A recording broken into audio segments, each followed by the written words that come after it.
They create so much space and confusion that in the end, nothing coheres.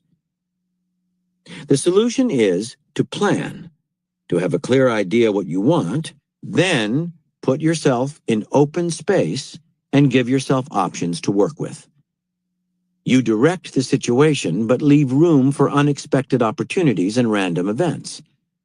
Both generals and artists can be judged by the way they handle chaos and confusion, embracing it, yet guiding it for their own purposes. 5. One day in the Japan of the 1540s, in a ferry boat crowded with farmers, merchants, and craftsmen, a young samurai regaled all who would listen with tales of his great victories as a swordsman, wielding his 3-foot-long sword as he spoke to demonstrate his prowess. The other passengers were a little afraid of this athletic young man, so they feigned interest in his stories to avoid trouble. But one older man sat to the side, ignoring the young boaster. The older man was obviously a samurai himself. He carried 2 swords, but no one knew that this was in fact Tsukahara Bokuden, perhaps the greatest swordsman of his time. He was in his 50s by then and liked to travel alone and incognito. Bokuden sat with his eyes closed, seemingly deep in meditation. His stillness and silence began to annoy the young samurai, who finally called out, "Don't you like this kind of talk? You don't even know how to wield a sword, old man, do you?" "I most certainly do," answered Bokuden. "My way, however, is not to wield my sword in such inconsequential circumstances as these." "A way of using a sword that doesn't use a sword?" said the young samurai. "Don't talk gibberish. What is your school of fighting called?" "It is called Mutakatsu-ryu, style that wins without swords or fighting," replied Bokuden. "What? Mutakatsu-ryu? Don't be ridiculous. How can you defeat an opponent without fighting?" By now the young samurai was angry and irritated, and he demanded that Bokuden demonstrate his style, challenging him to a fight then and there. Bokuden refused to duel in the crowded boat, but said he would show the samurai Mutakatsu-ryu at the nearest shore, and he asked the ferryman to guide the boat to a tiny nearby island. The young man began to swing his sword to loosen up. Bokuden continued to sit with his eyes closed. As they approached the island, the impatient challenger shouted, "Come, you are as good as dead. I will show you how sharp my sword is." He then leaped onto the shore. Bokuden took his time, further infuriating the young samurai, who began to hurl insults. Bokuden finally handed the ferryman his sword, saying, "My style is Mutakatsu-ryu. I have no need for a sword." And with those words, he took the ferryman's long oar and pushed it hard against the shore, sending the boat quickly out into the water and away from the island. The samurai screamed, demanding the boat's return.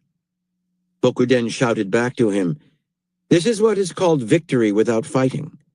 I dare you to jump into the water and swim here."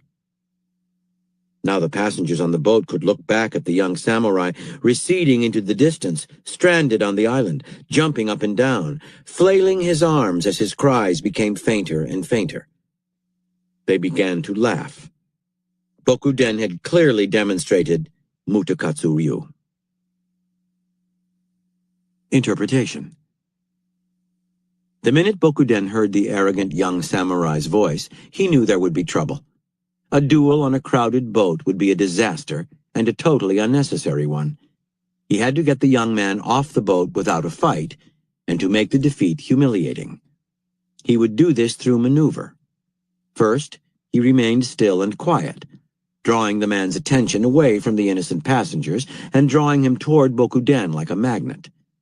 Then, he confused the man with a rather irrational name for a school of fighting, overheating the samurai's rather simple mind with a perplexing concept. The flustered samurai tried to cover up with bluster. He was now so angry and mentally off balance that he leaped to the shore alone, failing to consider the rather obvious meaning of Mutakatsu-ryu, even once he got there. Bokuden was a samurai who always depended on setting up his opponents first and winning the victory easily, by maneuver rather than brute force. This was the ultimate demonstration of his art. The goal of maneuver is to give you easy victories, which you do by luring opponents into leaving their fortified positions of strength for unfamiliar terrain where they must fight off balance. Since your opponent's strength is inseparable from their ability to think straight, your maneuvers must be designed to make them emotional and befuddled. If you are too direct in this maneuvering, you run the risk of revealing your game. You must be subtle, drawing opponents toward you with enigmatic behavior, slowly getting under their skin with provocative comments and actions, then suddenly stepping back. When you feel that their emotions are engaged, that their frustration and anger are mounting, you can speed up the tempo of your maneuvers. Properly set up, your opponents will leap onto the island and strand themselves, giving you the easy victory. Reversal. There is neither point nor honor in seeking direct battle for its own sake. That kind of fighting, however, may have value as part of a maneuver or strategy. A sudden envelopment or powerful frontal blow when the enemy is least expecting it can be crushing. The only danger in maneuver is that you give yourself so many options that you yourself get confused. Keep it simple. Limit yourself to the options you can control. Here are further reflections on the ripening for the sickle strategy. By Byzantine Emperor Mauricios. Warfare is like hunting. Wild animals are taken by scouting, by nets, by lying in wait, by stalking, by circling around, and by other such stratagems rather than by sheer force. In waging war, we should proceed in the same way, whether the enemy be many or few. To try simply to overpower the enemy in the open, hand to hand and face to face, even though you might appear to win, is an enterprise which is very risky and can result in serious harm. Apart from extreme emergency, it is ridiculous to try to gain a victory which is so costly and brings only empty glory. From The Art of Maneuver by Robert R. Leonhard. Addicts of attrition, as Simkin calls them, generally cannot think beyond the battle, and they consider that the only way, or at least the preferred way, to defeat an enemy is to destroy the physical components of his army, especially the combat portions, armored fighting vehicles, troops, guns, etc. If the attrition addict appreciates war's intangibles at all, such as morale, initiative, and shock, he sees them only as combat multipliers with which to fight the attrition battle better. If the attrition warrior learns about maneuver, he sees it primarily as a way to get to the fight. In other words, he moves in order to fight. Maneuver theory, on the other hand, attempts to defeat the enemy through means other than simple destruction of his mass. Indeed, the highest and purest application of maneuver theory is to preempt the enemy. That is, to disarm or neutralize him before the fight. If such is not possible, the maneuver warrior seeks to dislocate the enemy forces, i.e., removing the enemy from the decisive point, or vice versa, thus rendering them useless and irrelevant to the fight.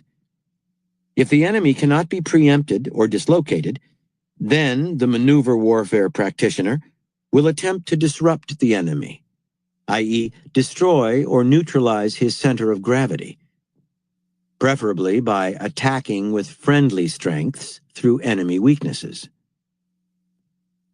By Napoleon Bonaparte. Aptitude for maneuver is the supreme skill in a general.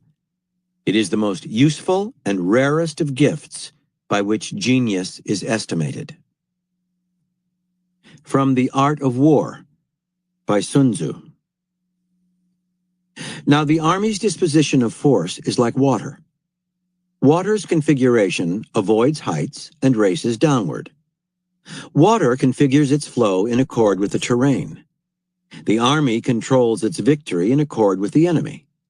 Thus, the army does not maintain any constant strategic configuration of power, Water has no constant shape.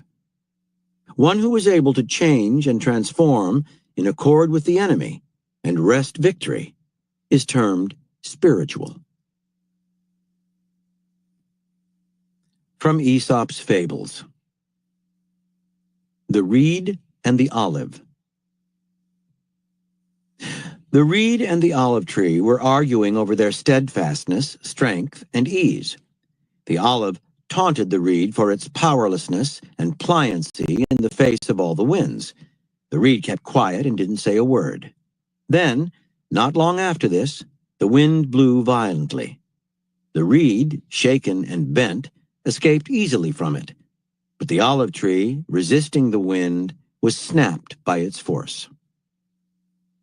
The story shows that people who yield to circumstances and to superior power have the advantage over their stronger rivals. The Campaigns of Napoleon by David G. Chandler.